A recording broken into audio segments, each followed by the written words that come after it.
Hey folks, this is Kalani. Now I don't know about you guys, but I've got quite a lot of 85s sitting at 85 simply because I can't really bring myself to take them all the way through Mists of Pandaria again. So I'm always looking for faster, more efficient ways to get the experience required to get those up to 90.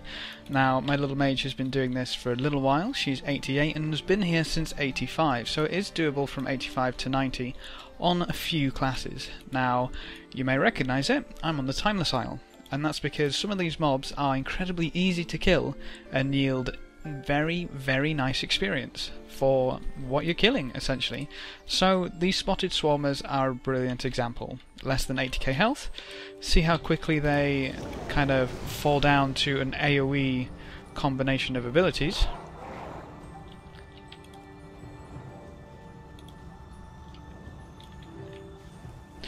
Pretty quickly. Now each one of those gave me 38k experience.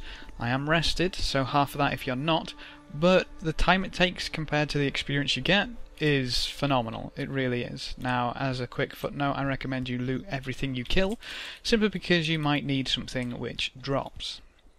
So, I'm on the Timeless Isle. Now, don't fret if you haven't been here before.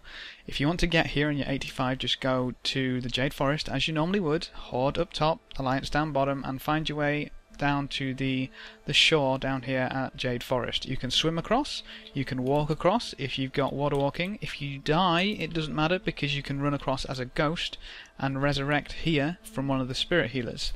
So there's so many ways you can get across here. It really is not too difficult. Now the Spotted Swarmers are what you'll be focusing on simply because they've got the least health.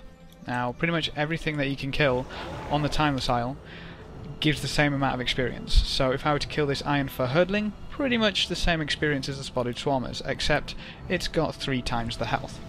So that's what we'll be looking at. Obviously if you have the damage to take them down, then it's no problem whatsoever. So the Spotted Swarmers are our first mob. Now you can kill quite a few, so we'll have a look at some of the others. One of the others are these Windfeather Chicks and Nest Keepers. You need to be careful with Nest Keepers though, because they have quite a bit of health and they start healing at around half. Now the first thing to note is that obviously, as you can see, there's less of the chicks and the Windfeathers in general than there are of the Spotted Swarmers, meaning you don't quite get the same efficiency. So I'd recommend only killing these when you don't have any Swarmers to kill, or when you can be guaranteed to get every Swarmer that dies and you're doing it on rotation. Because if you're killing them fast enough, the Spotted Swarmers won't respawn by the time you get around to the next pack. I just watch the experience bar.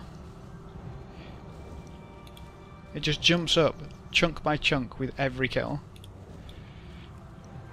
Now I've managed to do this on a Paladin as protection, I did this on a Warrior as protection, I've done this on a Hunter, I've done this on a Warlock, and I'm doing it on my Mage. It really isn't that difficult to do, as long as you've got a little bit of gear, a little bit of damage.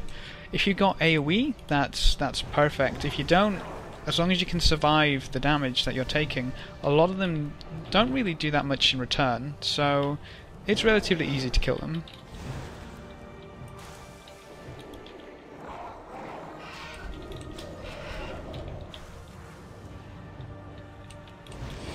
Now, as you can see, the Windfeathers may give you a little bit of trouble compared to the Swarmers. They like to run around, which is a bit of a pain, but it's not too bad, and it's experience all the same. One last thing to note, as you just saw, you're gonna see quite a bit of missing. Now, that's simply because you're killing level 90 mobs. If you stack hit, that can kind of counteract it a little bit, but it's not really required. So, this is the general area in which you'll want to farm. You've got the Spotted Swarmers, more Spotted Swarmers, all the chicks lying around, more chicks, more Spotted Swarmers, and you can do a nice little loop.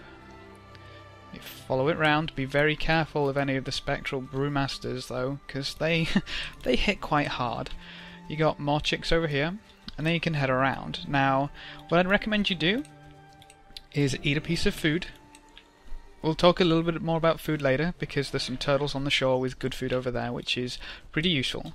Now that food gives you a 5% stat increase, so it's going to increase your damage. It may be just a little bit, but every little helps. The faster you kill them, the faster you get experience, and obviously the faster you're going to level. Now there's one other thing I'd like to show you, and that is these shrines. Time lost shrines, even if you're not level 90, you can still pick them up. They will give you a crit, haste, and mastery buff, a percentage damage buff, a percentage stat buff, or a percent damage reduction buff. So they're all pretty useful. So I always try and get Chiji with the crit, haste, and mastery, because that seems to be the best for damage. Now, there are quite a few scattered around. You may find them contested quite a bit with level 90s, especially if you're on a high pop realm or you're playing during peak time. You may notice there's practically no one here, and that's because I'm on a medium population realm, and it's 7 AM. I guess everybody who wants to play is in bed. Now, here's another little mob that you can kill. These are incredibly dangerous, because they hit really hard. They have 200k health, and if you accidentally pull one of the great turtles, they do a spinning ability which will probably two-shot you, which is really not nice. But if you're a tank, what you can do is kind of AoE stack them on top of their eggs. Now you can eat the eggs repeatedly, constantly, continuously, to heal yourself for about 40k. So if you do start dipping rather, you can kind of pick your health up pretty quickly. Now, there's one slightly random way in which you can increase the speeds at which you're farming, and obviously getting experience. More experience is good, and that is with one of the time lost treasures. Now there's 4 of these, and they're scattered all over the island, and I wouldn't recommend seeking them out, simply because if you spend time seeking them, then you're kind of losing time which you could be killing stuff. Now I found these earlier.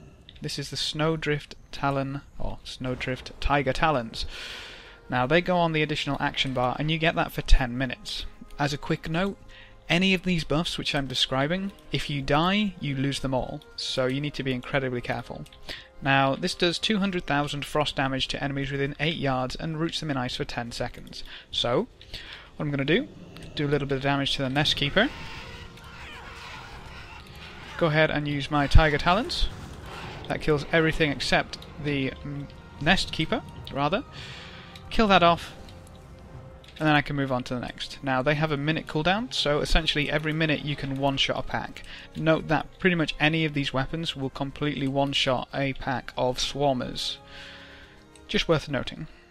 So there's one last thing which you can do to increase the speed of your farming. One very last thing, but that's completely random based, because you need to get them from loot. Now, I don't have any on me right now, but what you can get are Dew of Eternal Morning, which will heal you, a chance to heal you on attack.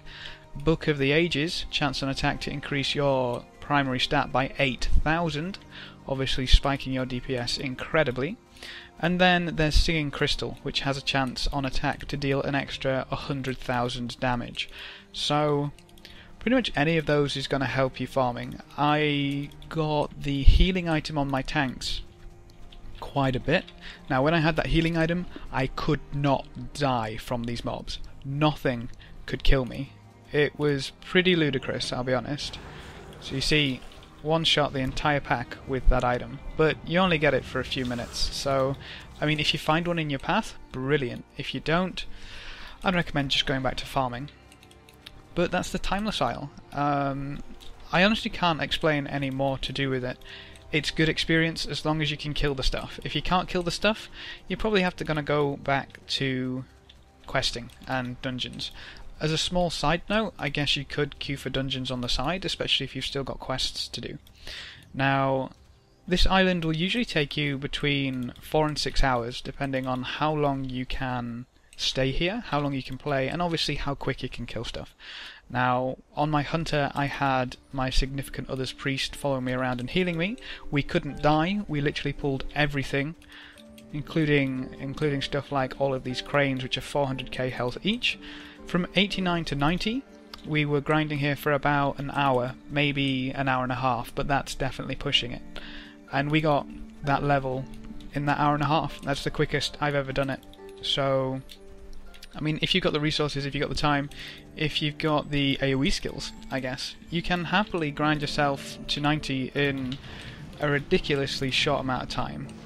A last note is that if you are doing this, bear in mind you're not getting all the gold from questing, so I wouldn't recommend doing this if it's your first 90, simply because you're not going to have enough gold for things like flying if you don't have the gold already. I guess if you already got the gold, you wouldn't really be too bothered, but just a little note. So that's it for the Timeless Isle leveling. Thanks for watching, folks, good luck and have fun, and as always, I will see you next time.